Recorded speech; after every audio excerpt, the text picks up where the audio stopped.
Assalamualaikum warahmatullahi wabarakatuh. Salam sejahtera bagi kita semua. Anak-anak, bagaimana kabar kalian pada hari ini? Semoga kalian dalam kondisi sehat walafiat dan bersemangat dalam mengikuti kegiatan MPLS pada tahun ini.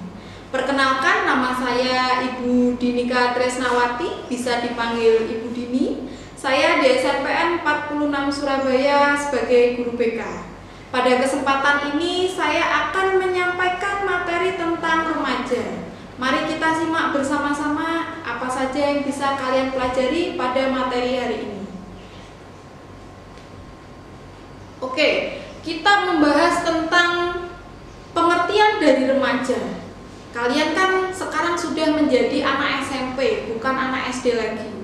Jadi bisa dikatakan kalian adalah seorang remaja. Apa itu remaja? Jadi remaja adalah perkembangan individu dari anak-anak menuju ke dewasa. Bisa dikatakan remaja ini adalah masa peralihan karena kalian sudah tidak pantas lagi disebut anak-anak, tetapi kalian juga belum dapat melakukan hal-hal atau tanggung jawab untuk orang yang sudah dewasa. Nah, di sini adalah beberapa hal yang tidak boleh kalian tiru di masa remaja dan di masa-masa yang akan datang. Yang pertama, di sini ada sosial media. Jadi kalian jangan sampai menyalahgunakan sosial media kalian untuk hal-hal yang sifatnya negatif.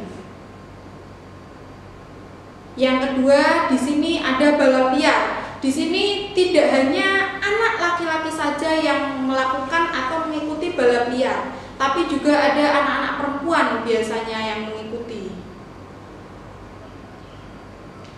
Gambar yang ketiga yaitu tentang perilaku bullying atau juga bisa dikatakan tawuran. Nah, ini juga harus kalian hindari dalam kehidupan kalian sehari-hari. Dan yang terakhir yaitu penyalahgunaan nafza. Apa itu nafza? Jadi nafza adalah narkotika, psikotropika, dan zat adiktif.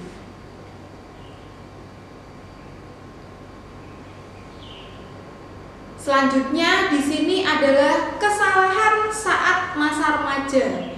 Di sini ada gambar game. Kenapa saya menaruh gambar game di sini? Karena remaja yang saat ini, remaja zaman now, itu ketika belajar biasanya dia akan merasa malas, capek, mengantuk, tidak bersemangat. Tetapi ketika dia bermain gadget atau saatnya dia nge-game, dia akan bersemangat dan matanya langsung berbinar-binar. Nah, di sini kesalahannya apa saja? Yang pertama, dia menggunakan masa remaja hanya untuk refreshing atau bersenang-senang. Kemudian yang kedua, dia menghabiskan waktu hanya untuk bermain. Jadi selama 24 jam kalian bisa introspeksi diri pada kalian sendiri. Kira-kira dalam sehari kalian menghabiskan waktu bermain ini berapa jam? Apakah lebih dari jam untuk kalian belajar atau kurang dari jam kalian untuk belajar? Yang ketiga, yaitu lalai dengan kewajiban. Terutama di masa pandemi ini, kalian mengikuti pembelajaran daring.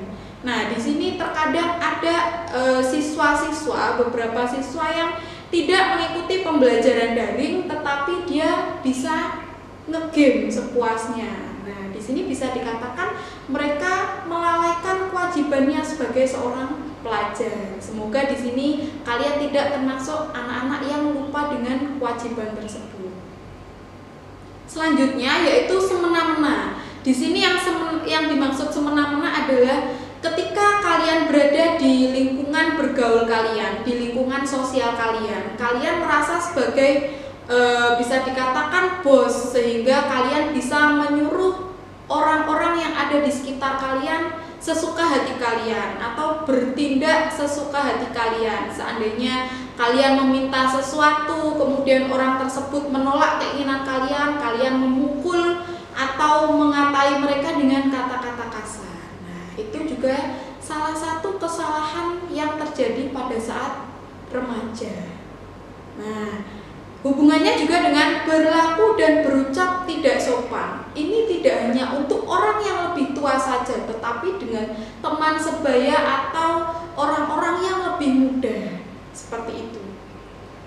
Dan yang terakhir, kalian menyalahgunakan kepercayaan yang diberikan oleh orang tua. Kaitannya bisa jadi dengan kewajiban kalian, kemudian kalian berkata bohong pada orang tua. Ditanya misalkan tugasnya apakah sudah diselesaikan, kalian mengatakan sudah, padahal yang terjadi kalian belum menyelesaikan tugas tersebut. Itu tidak boleh dilakukan.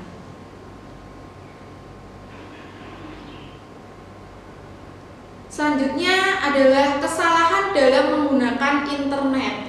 Yang pertama yaitu di sini ada pornografi. Nah, biasanya kalian ini menggunakan gadget kalian yang sudah terhubung dengan internet untuk membuka konten-konten yang sifatnya kurang baik. Nah, itu tidak boleh dilakukan ya, karena itu adalah sebuah kesalahan.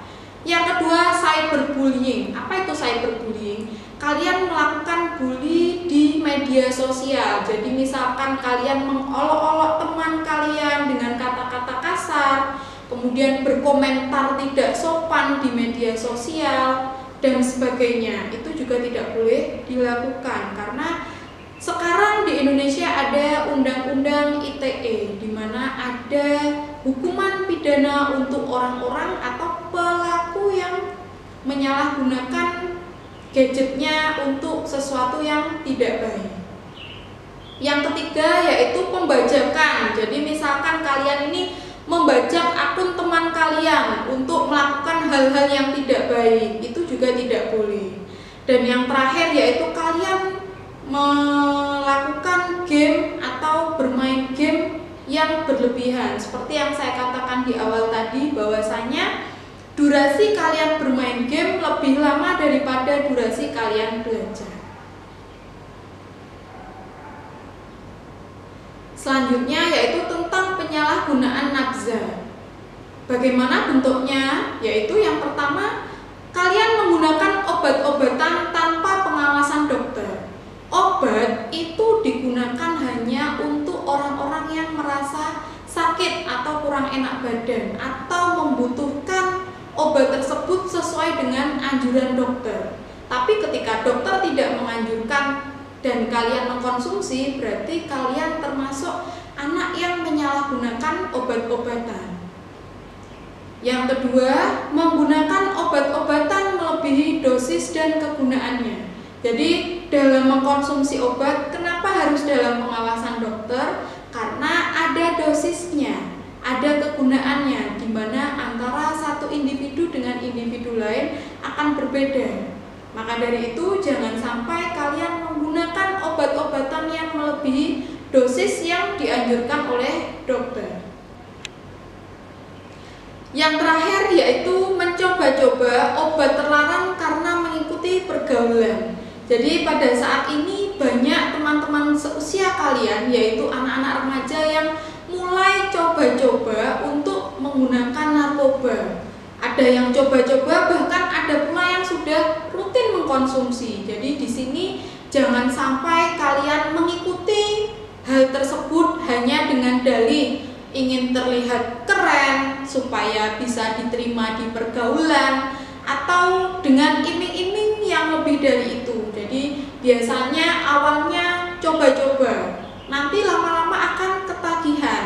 Kalau sudah ketagihan, kalian akan susah terlepas dari lingkaran narkoba. Kenapa? Karena tubuh kalian sudah harus mengkonsumsi narkoba. Padahal di sini narkoba ini merusak sistem sel saraf pusat. Apa itu sel saraf pusat? Yaitu otak kalian. Nah, era globalisasi tahun 2021 ini semua hal sudah berubah. Lalu bagaimana dengan kalian? Apakah kalian sudah berubah? Berubahnya kemana? Ke hal yang lebih baik atau malah kalian terjerumus pada hal-hal yang tidak baik? Pertanyaannya, lalu bagaimana yang benar? Di sini perubahan itu bukan perubahan ke hal-hal yang hal-hal yang ke arah yang lebih positif. Jadi mari melakukan perubahan yang benar, karena berubah ke arah yang salah adalah sebuah kekonyolan. Nah, di sini perubahan yang bisa kalian lakukan ada 3 aspek, yaitu aspek pengetahuan, aspek kegiatan, dan aspek kerohanian. Kita bahas di aspek pengetahuan dulu, yaitu yang pertama kalian bisa melakukan apa saja. Yang pertama, kalian bisa mengembangkan minat di bidang pengetahuan atau di bidang akademik. Jadi pengetahuan-pengetahuan yang sekiranya bermanfaat untuk kalian, yang sifatnya positif, harus kalian kembangkan, yaitu rasa ingin tahu kalian yang besar. Yang kedua, kalian bisa menciptakan kreativitas. Saya yakin anak-anak Surabaya ini adalah anak-anak yang kreatif dan inovatif. Jadi kalian bisa mencari aktivitas yang sekiranya bisa menciptakan kreativitas dan inovasi. Di aspek kegiatan, kalian bisa memilih kegiatan yang mengembangkan minat dan bakat. Nah, minat dan bakat di sini bisa kalian jadikan untuk hobi kalian. Selain itu, dari hobi tersebut kalian bisa melakukan hal-hal atau kegiatan yang sifatnya positif. Dan yang terakhir di bidang kerohanian. Yang pertama, kalian sebagai remaja harus memiliki prinsip yang kuat. Dengan adanya prinsip yang kuat, kalian akan menjadi pribadi yang tangguh. Bagaimana pribadi yang tangguh? Kalian tidak akan mudah terombang-ambing, kemudian tidak mudah terpengaruh oleh hal-hal yang sifatnya negatif. Ajakan teman-teman yang sifatnya tidak baik, kalian akan bisa menolak dengan tegas apabila kalian memiliki prinsip hidup yang kuat. Dan yang kedua, kalian bisa memberikan nuansa damai pada hati dan jiwa. Caranya bagaimana? Dengan menghindari hal-hal yang tidak baik dalam kehidupan kalian. Seperti itu. Kemudian, di sini sebagai seorang remaja, kalian memiliki tugas perkembangan yang harus kalian lampaui, harus kalian lalui. Apa saja tugas perkembangan seorang remaja? Yang pertama, kalian harus memiliki kematangan hidup religius. Jadi di sini hidup yang religius yang bagaimana? Meningkatkan iman dan takwa, meningkatkan intensitas ibadah kalian supaya bisa matang ketika kalian dalam masa remaja ini. Yang kedua yaitu kematangan perilaku etis. Karena kalian sudah bukan anak-anak lagi, kalian sudah memasuki masa remaja, kalian harus tahu mana yang sopan, mana yang tidak sopan, mana yang baik, mana yang tidak baik, mana yang terpuji dan mana yang tercela. Dari situ kalian akan bisa melaksanakan atau melakukan perilaku yang etis dalam kehidupan sehari-hari.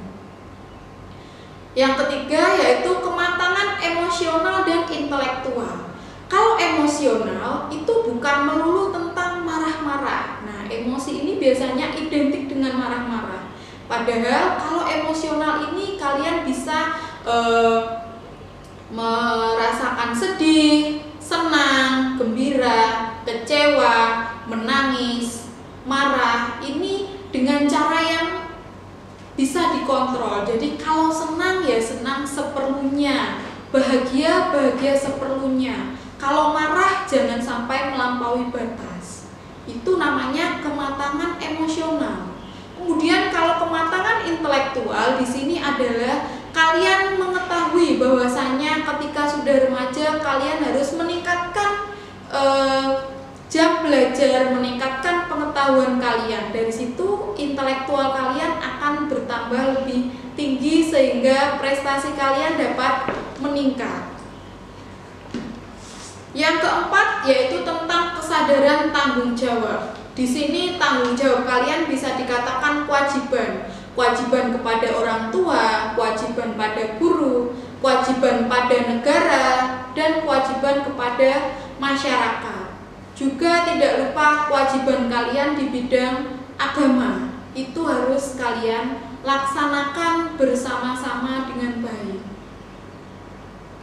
Yang kelima yaitu peran sosial sebagai pria ataupun wanita. Jadi jangan sampai tertukar, yang pria menjadi wanita, yang wanita menjadi pria, karena kalian ini diciptakan oleh Allah, diciptakan oleh Tuhan itu unik. Jadi apa saja perilaku pria atau laki-laki dan apa saja perilaku perempuan itu juga harus kalian lakukan, jangan sampai terbalik atau tertukar. Yang keenam yaitu kemandirian dan perilaku ekonomis. Di sini kemandirian adalah biasanya perilaku-perilaku kalian saat anak-anak itu jangan sampai dibawa di masa remaja ini. Misalkan biasanya makan masih disuapi orang tua, berarti kalian harus belajar mandiri, makan sendiri. Kemudian dulu waktu SD orang tua kalian yang mencuci baju kalian. Di SMP ini kalian harus belajar mencuci dan setrika.